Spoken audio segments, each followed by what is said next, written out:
Zweig Group invites all AEC industry leaders to the 2024 AEC Small Business and Entrepreneurship Forum, the premier event for small firms in the AEC sector. Experience innovative strategies and insights on May 21st, crafted by Zweig Group's industry experts. Engage in keynotes and interactive sessions focused on recruitment, retention, and business growth. Join Zweig Group for this unique networking opportunity and take your business to new heights. Secure your spot today and be part of the AEC industry's future. Visit zweiggroup.com for more information. The Zweig Group team looks forward to welcoming you.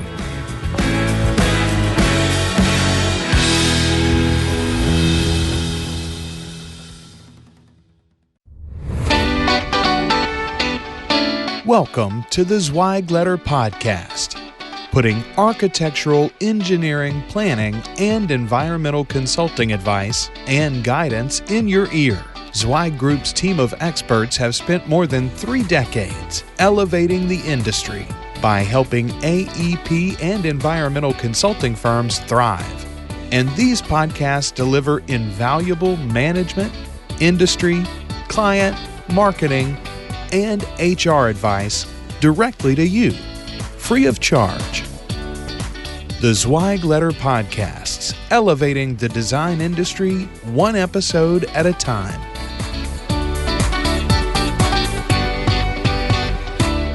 Hey folks, and welcome to another episode of the Zweig Letter podcast. I'm your host, Randy Wilburn. I'm excited to be with you today. I've got a great episode for you. I have Sara Kolata here with me, and she is, before I fully introduce her, I have been on a quest to just find outstanding architects and engineers for the Zweig Letter podcast. And I have lately just been blown away by the number of people that I've come in contact with on LinkedIn. So please, folks, continue to keep connecting with me on LinkedIn because you never know. We may tell your story here on the Zweig Letter podcast. But Sara and I have a lot of mutual friends, and she's doing some cool things in the architecture space that I really want to talk about today. And she is an online strategist. She's an architect, and she is in Europe. She's physically now in Spain as we're talking. But without further ado, I just want to welcome Sara Kolata to the Zweig Letter podcast. How are you doing?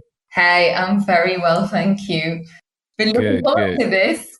Yeah, no, absolutely. Absolutely. I mean, it's so funny when you go on LinkedIn and you look at how many mutual friends people have and connections, and, it's like, man, I need to know this person and find out what they're doing. And so I'm glad that we finally got together to do this episode here in the States. We are just a couple of days away from Thanksgiving as I'm recording this. So this is kind of a travel week for people in the United States, but nonetheless, we're glad to have you on the podcast. So Sara, why don't you, because I know you've heard other episodes, but I would love for you just to kind of share your super shiro, and I changed that there, your super shiro origin story.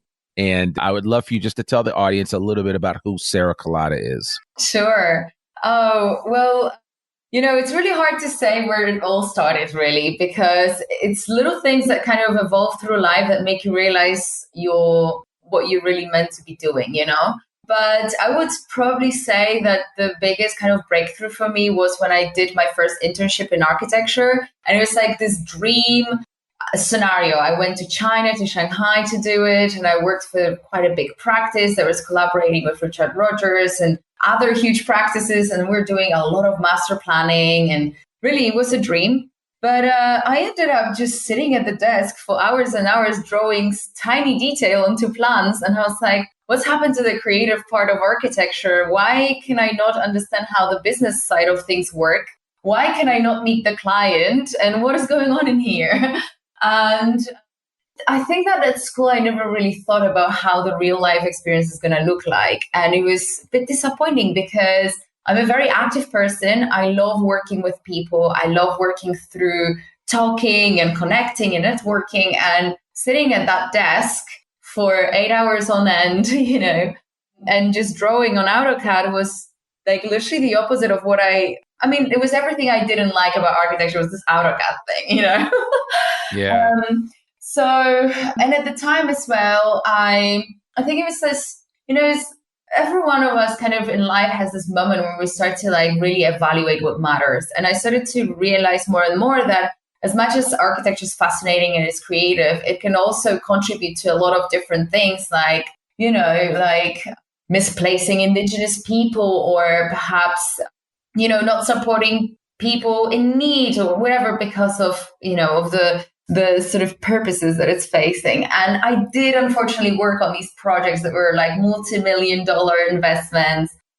We didn't really have a plan of what to do with the local people that lived on the lands that we occupied to, or bought off, or whatever happened there, to take over. And so humanitarian architecture started to call me. And at the time, I think what was really scary, and it was like a big, it was like a big wall that I sort of faced, was that I honestly didn't know that architecture can be applied to many other things than what I learned at school, which was just following the success of these hyper big celebrity architects and what they do.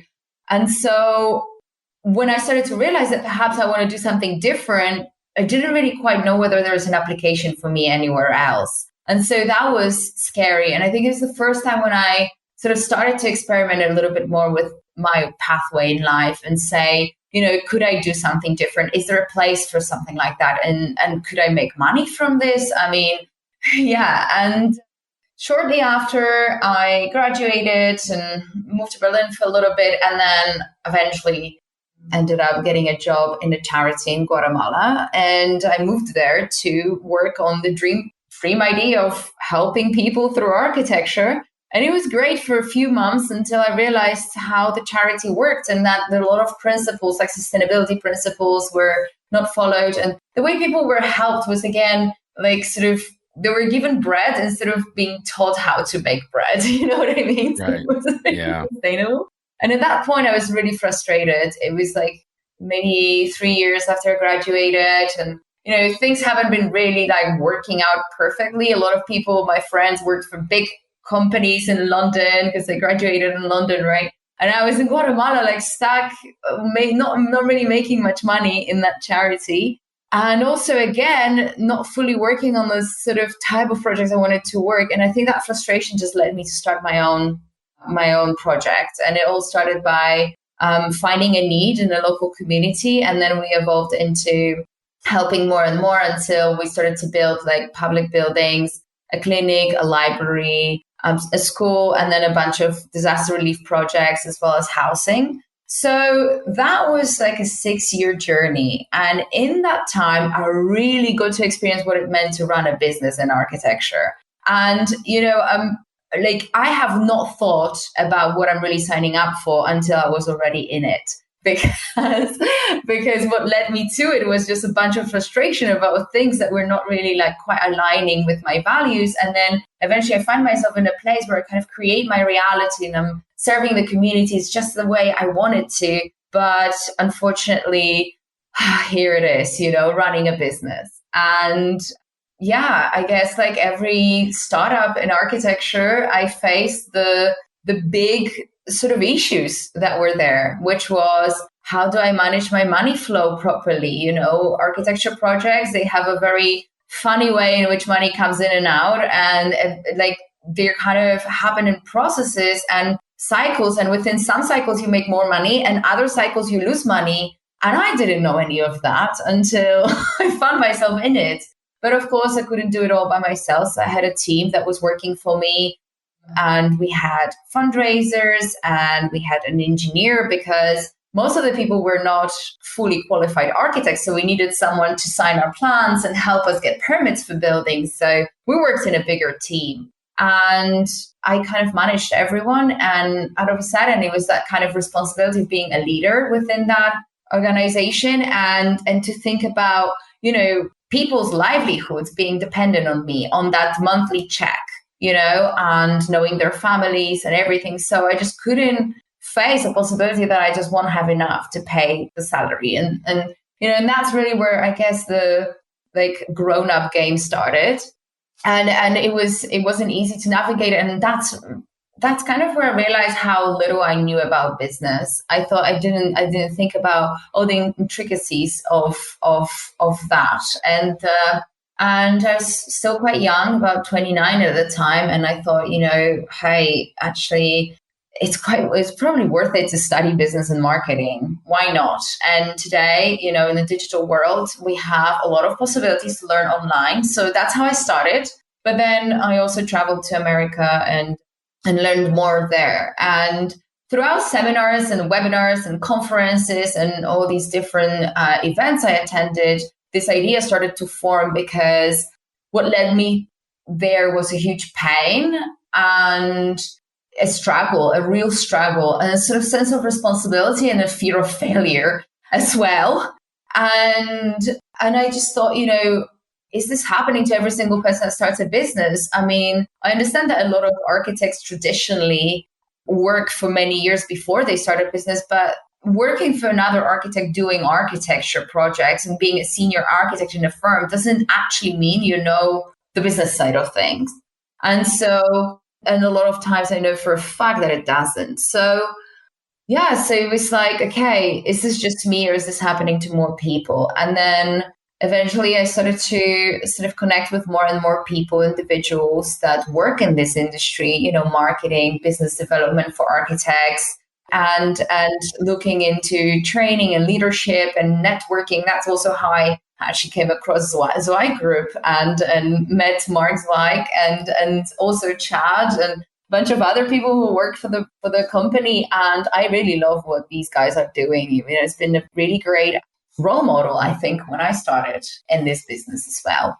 And eventually I thought, I thought about an architect who I was working with in Guatemala, who at the time was really just a master of his craft. He's been doing incredible building, especially in natural building and in bamboo.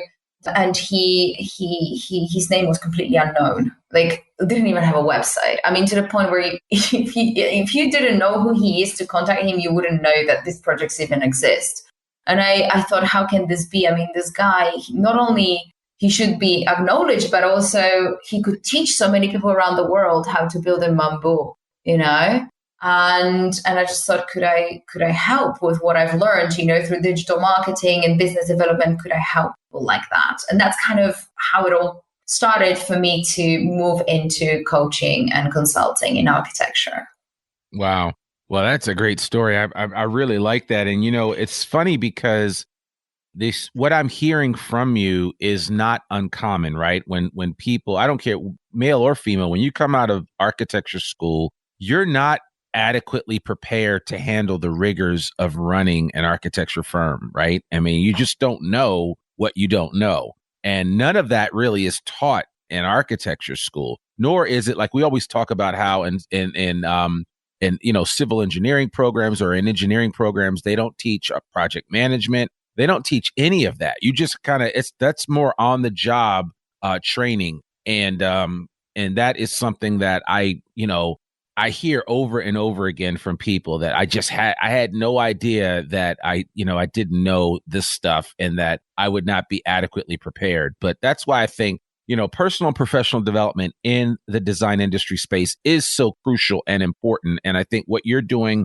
and what you stumbled upon is not just, it's necessary because there's so many great architects out there. There's so many great designers out there, so many great engineers, but there's always a deficiency in terms of what they know versus what they should know in order to operate their business. And, people like you that are filling in the blanks when it comes to that and providing the resources necessary to be successful obviously are applauded. And I certainly appreciate the efforts that you're taking with your background and skill set because you're a practitioner. You've done this. So you know what is needed, or at least you know what you didn't know, and now you're trying to fill in the blanks, right? And that's the key thing. So absolutely. No, that's exactly true. And I think one of the aspects that kind of comes to in play here is the fact that I'm not a type of person that is driven so much by comfort as much as like a sense of freedom. Like I want to create my own reality and influence it. And in a way, like that might sound really great and dreamy, but it also had its challenges because where everyone went to like work, I was questioning whether what I'm doing really aligned with me. and then looking for a new way to like reinvent my reality. And so I guess what I'm trying to say is that there's a lot of these experiences were also like chased by a lot of frustration and also this sort of feeling like, am I failing here? Am I doing the right thing? You know what I mean?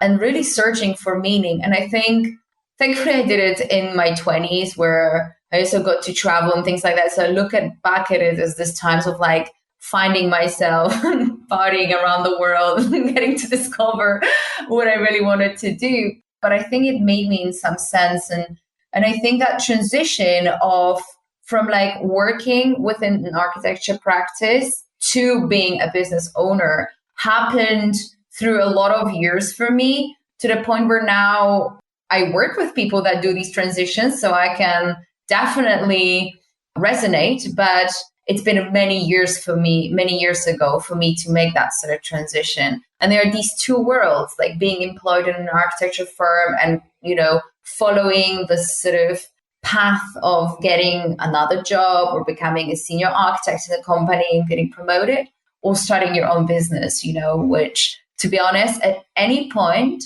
in your career that you start, you will be starting from zero, because you can't just take a portfolio of your current boss and call it yours when you start your business. So whether you're 10 years into practicing or 50, you're going to start with zero unless you start building your own projects or doing something on the side. So if you feel like doing something entrepreneurial, like this journey just has to have that step has to be taken, you know, and it's very tough. Yeah, no, you're absolutely right. I want to back up a little bit because, you know, I looked at some of the writings and some of the features. You've been featured in Madam Architect and a couple of other magazines. And, you know, your story obviously resonates with a wide variety of people. But one of the things that I have become more aware of is the challenge and struggle that women face in architecture, right? Now, and sure, they absolutely face the same struggles in the engineering space, but since you're an architect, we're going to go down that road. And in over the last year and a half, I've become acutely aware of the deficiencies that exist in terms of women finding the proper role models for them when they're in school, in terms of what that transition looks like to them getting out of school and then, you know, starting off in a solid architecture career. And I would love for you to kind of talk about your journey from that perspective. Did you have any architecture sheroes before you graduated from architect school? Oh, you know, I think they changed a lot. I remember, I mean, when I was at school, we were very much following this celebrity architecture rhythm, right? We, you know, like my teachers were in love with Rem Koolhaas, and, you know, so we very much kind of were bred into this mentality that this is what architecture is, and this is what success looks like. And at school, I met Zaha Hadid. I was about to mention her name, but yeah, I'm glad you mentioned that. Go ahead, finish. So it was quite an interesting day because I studied in Central St. Martin's, and back in the day, we had our department in Holborn in London, which is basically just a walking distance from the AA and the Bartlett. And we had a lot of friends in these other universities, and whenever they were putting up shows or they had some lecture series, you know, or like on this particular occasion, we're inviting someone bigger, then we would just pack our bags and go around the corner to their school to be a part of that. So it was just great studying there because of so many different influences. And I remember that day when Zaha came to AA, we just got a text message that she's there. It was obviously unplanned. And half of the classroom just left middle through the lecture. It was like, sorry, prof, but you know, we'll talk to you later about it. Yeah, exactly. Yeah, and it was a sort of very small cameral event at the AA where it was in one of their small lecture halls downstairs, and maybe about, 80 people fit in. Obviously, it was absolutely jam-packed. People were standing by the wall. And it was great, actually. She really made quite an impact on me, just because I got to meet her in such a small kind of environment, but also she was very powerful. And very, she had this energy to her, that you will never forget. And when she looked at you, it was almost piercing. And so that was great. But I think in many ways also, I haven't really been fully aligned with her particular work. So as much as she was a great model to be a woman architect, I was looking more for like sustainability projects or things like that. That those sort of things were touching my heart more, because then I would feel like they're doing something for the environment or the community or people, and always been more inclined towards that. And there's definitely individuals out there that have influenced me, but I also must say that throughout all my career, I've been mentored a lot by men, and I never really felt weaker or less or disadvantaged in any way by being a woman. Especially, I think that really came to trial or to test when I started to run my projects in Guatemala, and most of the builders, all the builders were men. In Guatemala, that's a very macho culture, like Mexico, Guatemala, I mean, all that is Latino. These men don't like to be told what to do by women. It's just by culture. And so I think it was, that really came to a test, but I would never come to a building site or to work with an idea that I'm, maybe that I'm weaker or less of an authority. And I think that because I didn't think that, it didn't really manifest in my life so strongly. And only at some point, I remember I went back to London and I went for a dinner with a good friend of mine from school, and she was working for a big practice in London. And she told me some horrible stories, almost touching on sexual harassment. And I thought,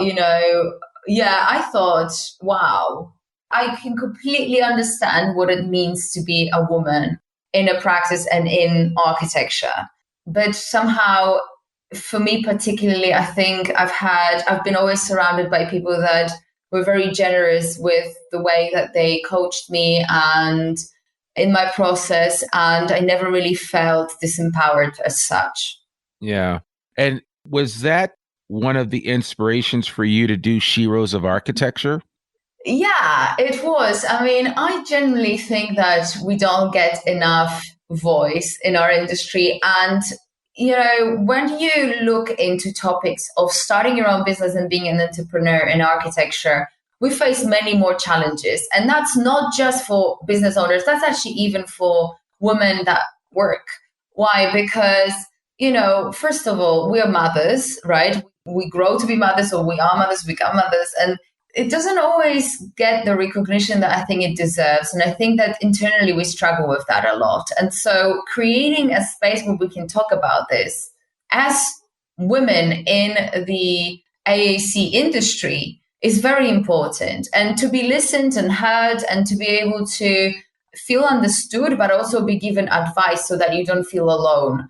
That's a big part. Then topics of, inclusion and diversity. And I think that a lot of women can be more impacted by that within the working environment, because architecture is so dominated by men and a lot of times but by white male. So where else are you going to address those topics?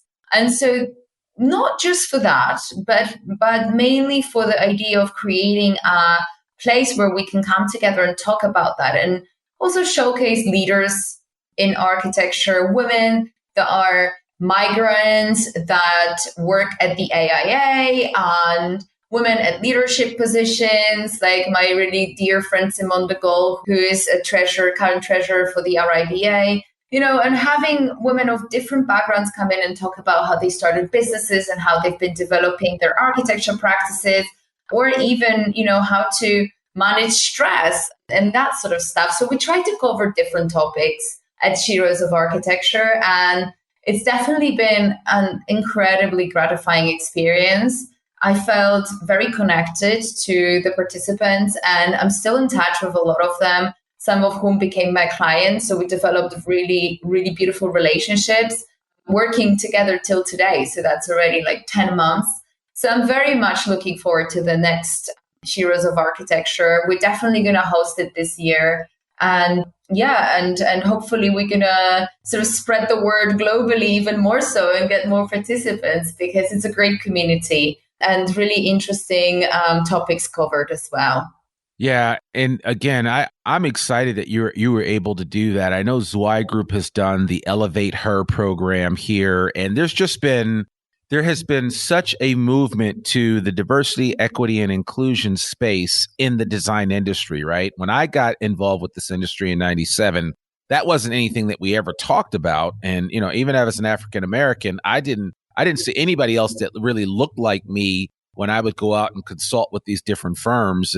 And so, but nowadays things have changed, and even more so in the United States, I would say in the last 20 months since the beginning of the pandemic, things have just kind of hit a crescendo where all of a sudden you just have a groundswell of emotion and a groundswell of support around some of these topics and themes and ideas like diversity, like equity, like inclusion, and giving people a platform and a voice to share their story with the widest audience possible, right? So, if you think in every vertical, in every industry, people are finding their cadence and their voice, which I think is important. And we are experiencing that right now in the design industry. In the AEC space, there is a movement towards that. And so what you're doing with Sheroes of Architecture, what Zweig Group has done with Elevate Her, and as a matter of fact, they have a brand new Elevate Her cohort coming up for 2022. I think it's really important because it's creating a platform for people to share their mutual experiences with each other. Because, for instance, if I was a female architect, I could see myself learning from you and from your past experiences as I try to grow in my space. But I'm not. So I know that other architects that are females can see you and see somebody that looks like them and say, wow, if Sara can do it, I can do it. Yeah. And if I can do it, then, Danielle down at, that works for a competitor, she can do it as well, and so on and so forth. So I think it's really good that, we're creating more voices in this space. And here's the important thing to remember: that technology today affords us the ability to get something started in short order and impact the world, not just the area where you live, but your reach it goes beyond just the EU. Your reach goes beyond just Guatemala. You are impacting people in the United States and beyond. And, Zweig Group is trying to do that same thing, not just from a consulting standpoint, but from an ideation standpoint when it comes to extending the platform of this, whole Elevate Her concept and, encouraging more firms to embrace diversity, equity, and inclusion, not just in the United States, but throughout the world. It's going to have a tremendous impact as we continue to grow as human beings and as individuals that serve this space, because it's an important space that we're in. The built environment is important. Where would we be without architects and engineers, without female architects and male architects? Where would we be? Absolutely. And I think that with, technology and industrialization and so many different business models emerging right now, we are sort of slowly disappearing as well. And that is a problem that needs addressing. That's why I think that we have to innovate, we have to work together, and we have to encourage creativity, innovation, and entrepreneurship within the architecture field. Because if everyone is trying to do the same, and if we're competing with huge businesses like IKEA or, building manufacturers and, kitchen suppliers, or we're not, it's going to be harder and harder for us to really oppose our value in society. And I know for a fact that, the RIBA has been putting investments into educating the general public within the UK about the value of an architect. So I am very...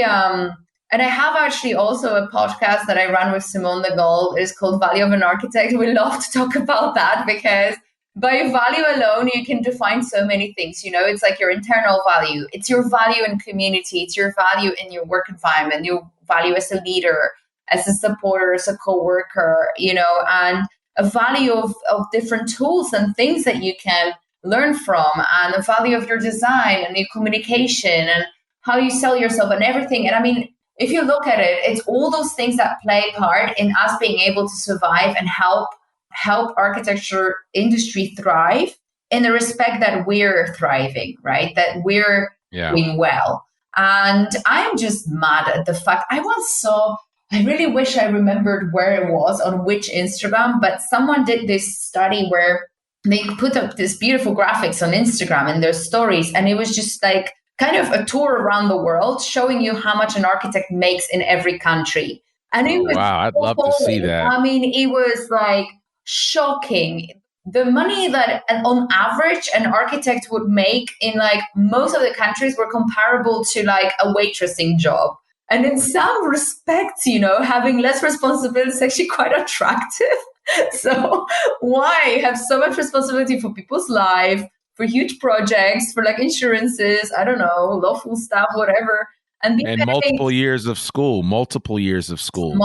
Yeah, exactly. And like being told like, okay, you little girl, little boy, you can't practice architecture until you have all your degrees and all your this and all your that. And it's like, no, that's not how things work in real life. You can have a bakery without being a baker. You just need to have a good business mind on you. And, right. And in some way, if you like rise up to that leadership position, you say, hi, this is my dream. I want to do it. I will be building houses. You will give a job to someone who's maybe going to enjoy working with you more than working for some big practice, right? And sign your plans for you if you're not yet capable of signing your plans because you don't have the relevant education. So I'm all about sort of breaking the status quo and questioning these things. And I always tell people, question what you believe in and what you've been told. Because I connect with so many people on LinkedIn per day. I have campaigns running through LinkedIn that are just like reaching out to people on automation. And then whoever responds, I talk to. It's mad. I love LinkedIn. And I'll be talking to people and they're like, oh yeah, but starting my own practice is my dream, but like I can't do it yet because I didn't do my REBA Part 3 PhD, blah, blah, blah, blah, blah, accreditation. And I'm like, come on. You can be helping people making money doing visualization. You can be, for all I know, refurbishing your neighbor's house. I mean, you clearly know how to do that. You can do that. And if you need something signed off, ask for help of someone who can do it. Hire them. Yeah, you could partner with somebody and do that. So, I mean, there are so many. Well, I was going to use an expression that we use here in the U.S., but since I know you have a cat, that's probably not the best expression. But there's more than one way to skin a cat, and that is an expression that we have. There are ultimate paths to get to your end result, to where you want to go. And I think you bring up some really good points here, and that a lot of times, I think collectively as human beings, we allow just small stumbling blocks that appear to be large in our path get in the way of us, advancing ourselves, right? And so you bring up a really good point about examinations and about, because even here in the United States, I can remember when I recruited for Zweig Group, and this is going way back, even in the 90s when I recruited, the first thing out of my mouth was, are you a licensed PE? Are you a registered architect? It was, and that was as if to say, your worth is that credential that you have. If you don't have it, I'm really not as interested. And I'm ashamed to say, and I'm admitting this wholeheartedly, that I didn't think as much of individuals that were in the design industry space that had not been credentialed. And I mean, it's just real talk.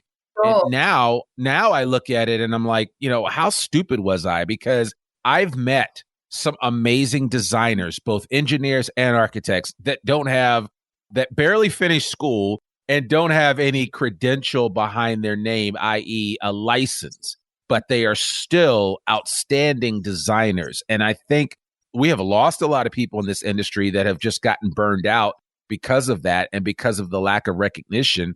And, we haven't created a place for these people to thrive and to grow, even if they don't choose to go that route and get that licensure that we esteem so highly in this space. Absolutely.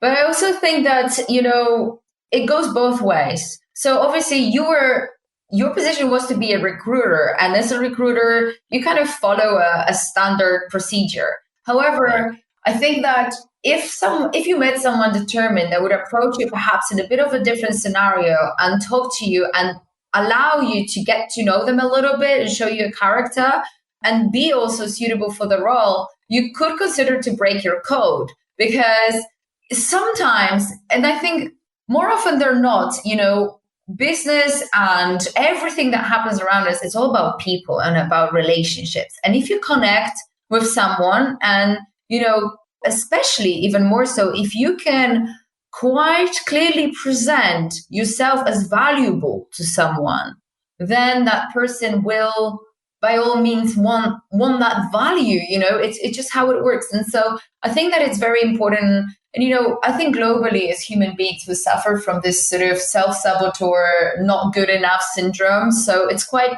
usual thing that we think, we think we need all these papers and these CVs and these portfolios and all of that to succeed. But I also think if you look at any practice you want to work in and look at what they need, what they struggle with, could you potentially, is this in your expertise? That's interesting, because I think a lot of times we don't think about that, could I help them by, with what I know? And if you present yourself differently, if you start talking about their problems and their needs, you might just be seen differently than just another applicant for a role, And I think that's just showing that sort of deeper understanding of needs that another person might have, or a company can show a different side of you that can be very valuable to others as well. So I think it goes both ways.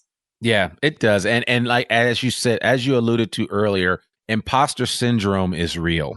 Yeah. We all, a lot of us struggle with that. Even I mean, we're not having an imposter syndrome session, but even I sometimes feel like that. And, especially when it comes to podcasting, sometimes I'm like, oh, I'm not that good. I can't do this. I've done like more than 800 podcast episodes, and I still question myself a lot of times. And I'm sure architects and engineers probably feel the same way. It's like, yeah, I'm an amazing designer. I've received accolades. People have given me pats on the back for the work that I've done. Yet and still, I don't feel like I'm as good as I could be, or I should be, or whatever. And I think imposter syndrome is real, and a lot of people struggle with that. I think that's a universal struggle that many of us deal with. And until we can encounter and understand it for our unique situation and how we overcome it, it's going to be very difficult for you to be the best version of yourself. Absolutely. Yeah, but I think that you got to give yourself a chance, and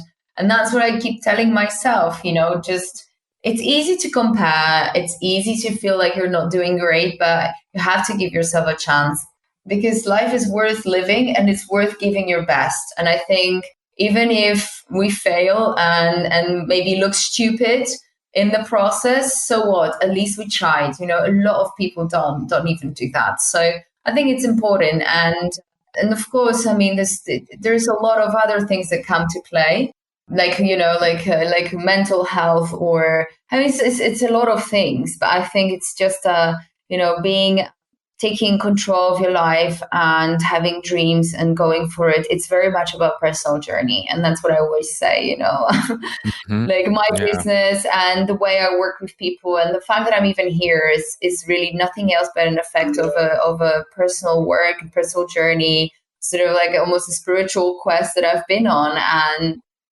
trust me, a few years ago, I would be absolutely mortified to be a guest on a podcast. Generally would think I've got nothing to say and my story is not interesting. And, so it's like, let's keep working on ourselves and as a result, help other people. And I think business is a great platform for it. Absolutely. Yeah. I mean, that's well said. And we could go on, and I want to kind of land this plane, because we're going to have to probably come back and do a part 2 at some point in time. But I would love for you just succinctly, for those listening that might be solo practitioners, what are one or two of the biggest mistakes that you see solo practitioners as architects make in the online space in terms of marketing themselves, or just maybe putting themselves out there?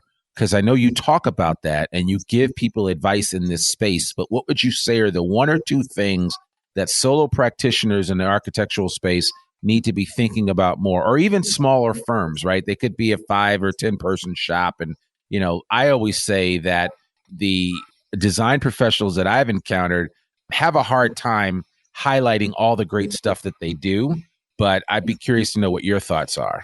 Sure. I think that number one thing that I think is extremely important to think about is how you craft your message when you talk about yourself. So a lot of times I go through LinkedIn profiles and I'll see people just describing themselves as architects, and above that mentioning the practice they work for, which honestly to your clients doesn't really mean much, because Right. most of the clients are not like, crazy about Arc Daily or Design magazine and won't be reading the hot news of architecture to know who are the leading firms and, who's great and who's not.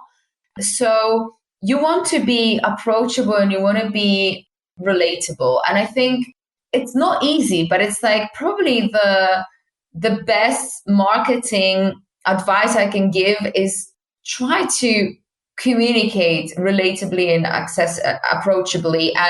And by doing so, really go onto your LinkedIn and write down in simple words what is it that you do and how you can change your client's life. And don't be afraid to be vulnerable with this. I think that, and I'm sure that this is also why Randy asked me about my origin stories, because those stories help us connect. If you didn't know about what I went through and where I came from, you'd be just like, oh, who's this chick talking to me? Why should I listen to her? Right. So, this is the thing, like, think about that time when you go to a party or dinner, or you meet someone at the cinema or whatever, and that first second interaction and how they introduce themselves and what impact they have on you matters for forever. And so are you making that sort of impact with your website, with your message on your LinkedIn, and with whatever I can find about you in the digital space? So that's number one. And number two, it breaks my heart, and I'm not saying it egotistically because I'm a business coach, but it breaks my heart to see how many people think that they can figure everything out on their own. And they tell me a lot of times, okay, so I will think about it, I figure it all out, and then I'll come to you and we can work together. And I'm thinking, once you figure it out, you won't need anyone to help you. Right. Mentors are like teachers, at school. Like, you can't just go and learn mathematics and then find a teacher. It doesn't work that way. And so, I think within the architecture field, we're so not used to sort of spending money after we already graduate and whatever, to spend money on our personal development or business development, once we're already professional. That's kind of weird, like buying online courses, getting training online, paying for marketers or business coaches to come in. That's weird. That's not kind of traditionally practiced. But unfortunately, the mistakes and the sort of intricacies of how you could fix your business, they lay within those strategies that you could have with a business coach or business mentor that can help you.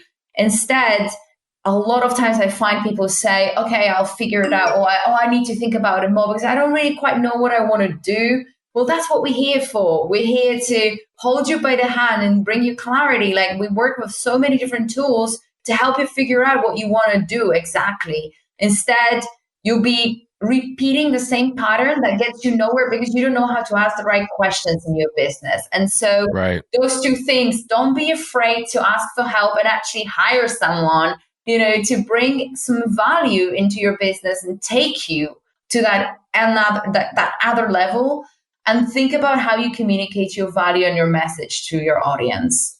Yeah. No, I love that. We'll put a pin in it with that. I think that is tremendous advice, and you're absolutely right. Everybody needs a Yoda, and you really need to work on honing your message and making sure that it's as simple as possible, because I think when people really understand and you can share your message back, I always tell people, when creating elevator pitches, if it's not a memorable one and if you can't connect the dots for the other person very quickly, you're going to lose them right away. And so I think it's important to use simple language, like you said, and it's important to recognize the value that you bring as a professional, as a design professional, the value that you bring to the table and the problems that you can solve for your client that they can't solve for themselves. Exactly. Yeah. So that's perfect. Well, Sara, this has been great. I really, really appreciate you taking time out of your schedule. And, I'm glad that you still have daylight there in Spain where you are, and that you were able to, Yeah, we were able to get together, but I really enjoyed this conversation, and I look forward to, I know that there's a possibility of you doing some work with Zweig Group in the future, and just everything that you're doing. You've got a new program coming up that we can't quite talk about just yet, but we'll certainly highlight it the next time that we have you on the podcast. And I want to encourage people to check out Sheroes of Architecture. I will make sure that we put links to everything in the show notes for this episode of the Zweig Letter podcast. Sara, if people want to connect with you, what's the best way for them to do it? What would be your preferred method of connection? Honestly, I think the easiest thing is to go to sarakolata.com and just press on contact me or use the chat widget. It goes directly to my phone and you can talk to me directly that way. Yeah, and that's the easiest. And then that's where you find all my projects and podcasts and different things that I'm doing. And also, if you subscribe to my mailing list, then you'll be notified about future projects. I'm going big next time, guys. So I'm organizing a huge event that is going to be extremely valuable. We're bringing the top 10 architecture firms. So I won't give you more, but I already said too much. And yeah, no, it's fine. If you subscribe, then you'll be notified, be first to know. Right. Yeah. Well, I'm going to subscribe so I can be the first to know. And I certainly would encourage everybody else to do that and connect with Sara if you haven't already. She's also on LinkedIn as well. So there are many platforms and ways for you to connect with Sara and what she's doing in the design space. And trust me, you are not alone if you're struggling right now trying to figure out your identity as a design professional. And, somebody like Sara can definitely help you. There are a lot of books and publications that Zweig Group has put out. So I just want to encourage you. And also, as we always say on the Zweig Letter podcast, please subscribe to the Zweig Letter because there's so many thought leaders that come together in this weekly newsletter that comes out every Monday, rain or shine, via PDF in your email inbox, and it's free. That's the best part about it. It is free. You can just go right to zweiggroup.com and subscribe to the Zweig Letter newsletter. It's been running since 92. It is a really great newsletter. I think it's some of the best thought leaders in the design industry space. So I just want to encourage you to do that. Sara, thank you so much for coming on the podcast and joining us today. It's a pleasure. Thank you. Absolutely. Well, folks, that's another episode of the Zweig Letter podcast. To learn more about one of the oldest newsletters in the design industry, like I said before, visit thezweigletter.com or go to zweiggroup.com. You can read articles online, listen to this podcast, and sign up for a free subscription to the newsletter and have it delivered right into your email inbox every Monday morning. Sign up today. For more info about Zweig Group's advisory services or any Zweig Group publications, visit zweiggroup.com. You can subscribe to the Zweig Letter podcast wherever you listen to great podcasts. And please consider rating and reviewing us on Apple Podcasts. We love great ratings and reviews. I'm your host, Randy Wilburn, and we'll see you soon with another episode of the Zweig Letter podcast. Peace. Thanks for tuning in to the Zweig Letter podcast. We hope that you can be part of elevating the industry and that you can apply our advice and information to your daily professional life. For a free digital subscription to the Zweig Letter, please visit thezweigletter.com/subscribe to gain more wisdom and inspiration, in addition to information about leadership, finance, HR, and marketing your firm. Subscribe today.